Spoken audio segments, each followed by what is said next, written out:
welcome here to TalkFCB and welcome back to the channel here today, guys, for a range of different topics this weekend. And what we have today is a range of emotions too, because we're going to be talking about the very latest transfer news. We're going to be talking about Joao Cancelo, who is still not a Barcelona player, and there is going to be a little bit of frustration that is probably going to spill over when we talk about our options for the lineup this Sunday. I can promise you now that's going to happen, and we're also going to have more debate too, and opinion on the Joao Felix links. There's plenty to discuss today, plenty to get through. We're all in this together, so come on, guys. And let's get to it. Because let me just start by saying, in today's video, there's real pressure on Barca right now, and there is genuine pressure heading into Sunday's game against Villarreal because Real Madrid have been perfect so far this season. 3 wins from 3. They narrowly made their way past Celta Vigo on Friday, and that has only made our game even more important. It was yet another Jude Bellingham goal for them. What a start he has had to his Real Madrid career. 4 goals in 3 games. Money well spent for Real,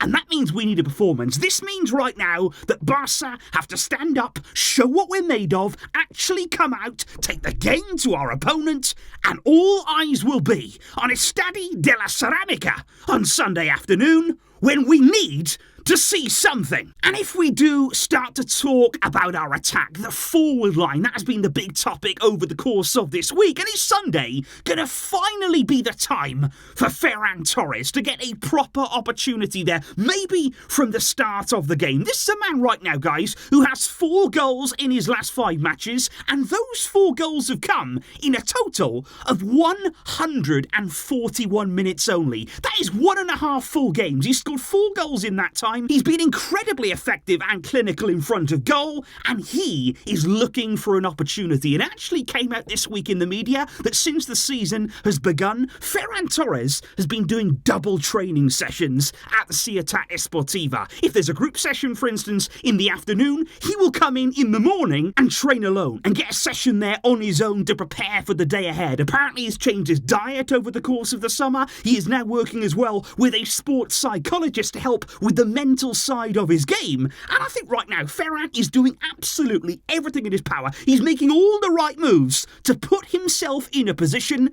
to spark his Barca career back into life, but he needs the opportunity. But here is the thing right now, guys, in the debate that is going on, because is Xavi looking for something more in attack, something different there in those attacking areas? Because we continue here the conversation about Joao Felix. Following the reports there that Xavi has now opened the door to his arrival in the final days of the window on loan, and a lot of people are saying right now, after Lewandowski's difficult start to the season, more unconvincing signs, would it hurt to have the option of Joao Felix on loan, maybe to find a way to play him down the middle, either on his own there, maybe as some sort of false 9 role, or even finding a way to play both Joao Felix and Lewandowski together down the middle, combining their in central areas. But on that, guys, I would need some convincing, simply on the basis that we haven't seen us play the attackers that we have right now this season. Xavi has been very reluctant to use more than 2 attackers at any given time. So now suddenly are we saying, oh, well, we'll find a way for Felix to be in the team. We'll find a way to play him down the middle.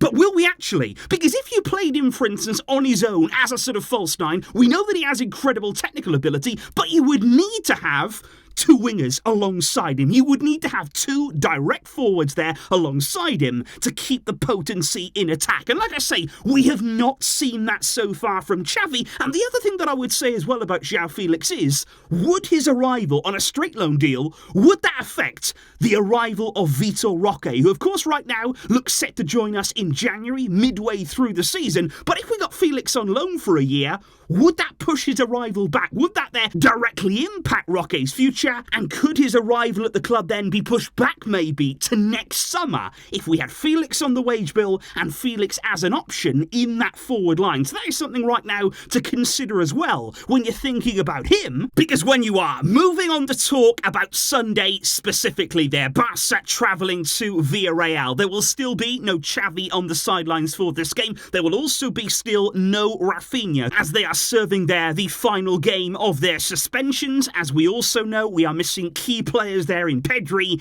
and Araujo through injury. Two colossally important players there missing in our team. So quite clearly, things are not running as smoothly as we would hope. And then came the news on Friday that Alejandro Balde had suffered a knock in training there. Apparently there was a very heavy blow to his ankle that really put people's nerves on edge at the game this weekend, whether he would be available, whether he would be fit and ready to play. And this just shows me, once again, guys, it illustrates the point really early in the season how important Cancelo will be. Because this is somebody, let's not forget, we keep saying it, he can play at right back well, he can play at left back well. It would be another quality option in the full back areas, which we don't have. We have no depth in those areas, and yet he's still not here. What is taking so long? I know that apparently we're waiting on La Liga, but is it just them? Or are we waiting for Barca to make more exits at the club? Are we still trying to work on departures to find a way to fit him in? Now, the one thing that I would say is he was never expected to play this weekend anyway, because the deal has dragged on, because we haven't been able to get it wrapped up. We were always looking at Osasuna next Sunday as Cancelo's potential debut. But we have to get this deal done. Fabrizio Romano still remains very confident. He said both sides feel as though this is a deal that will happen. There is still no problem and no danger of it falling through. It should happen in the final days of the window. But with every day that goes by, we as Barca fans here, knowing how important Cancelo is, we get more and more nervous. We get more and more impatient because we need him. Now, we've needed him for week upon week upon week, because it's at this point that I would love to be able to say, oh, it's okay though. There's good news. You know, I've got good news to bring you guys, don't worry. But the next topic, it's not good at all, because the next thing I want to tell you is that Marcos Alonso now has been registered in La Liga. We have registered Alonso along with Clement Longley. Oh, isn't that just tremendous? Isn't that the news that we all wanted? Those two are available to play in La Liga. Now, I know that it's worth noting that we did register Serginho Dest there before his exit, and that's basically to get the full FFP benefit when they do eventually leave the club, and maybe that's the case for Longley,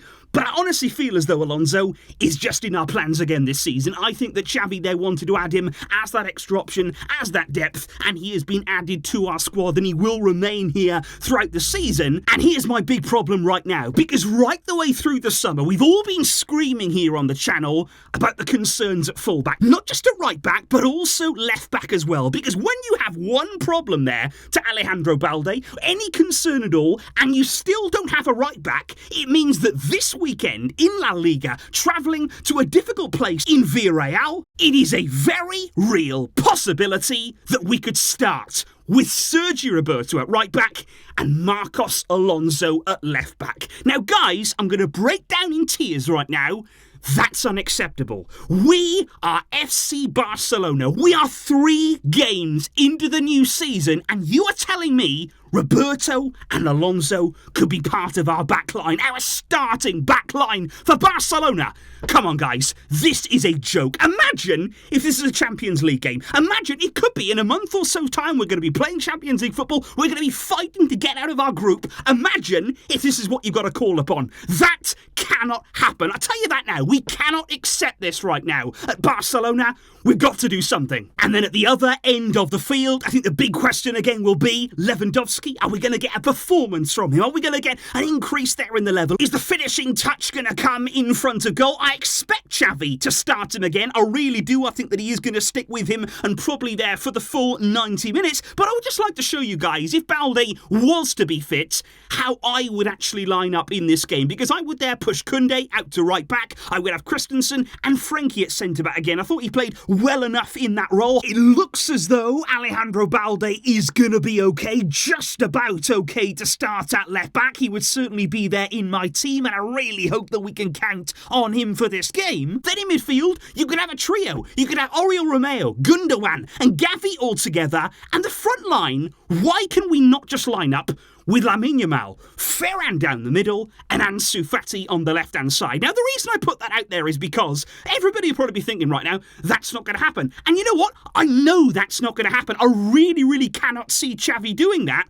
But why? Like, why can we not just play players based on form here? Why can we not actually say, you know what, you've earned a start, you've earned a start. Lewandowski hasn't been firing, could he be on the bench for a game? But already, like I've said before, it seems like things are set in stone. It seems as though we're unable to change. We're unable to enforce the kind of change that we want to in this team. But why? Why is it not possible to go with something like that in a game? Play without fear. Be brave. It's away from home. Go and take the game to Villarreal. Get control of the ball and put pressure on them in attack. So guys, let me know your thoughts in the comments down below today. I am frustrated right now. It's been a tough week at Barca. You know, things have not gone our way. Deals are dragging on longer than we really would have hoped. We've had injury concerns, injury problems. Whatever could go wrong pretty much has gone wrong right now, and so early in the season. But what are you expecting on Sunday? What do you think we're going to see from Xavi? What would you like to see? And what are your thoughts there on our full-back areas, the lack of depth that we have right now in this brand new campaign? Do let me know all of those thoughts down below, guys. Thank you indeed, though, still, for tuning in. Really appreciate that here. All of you guys on the channel, thank you indeed for watching. I will see you on Sunday for the reaction. Let's hope for a performance. But until next time, guys, as always, Visca, El Barça.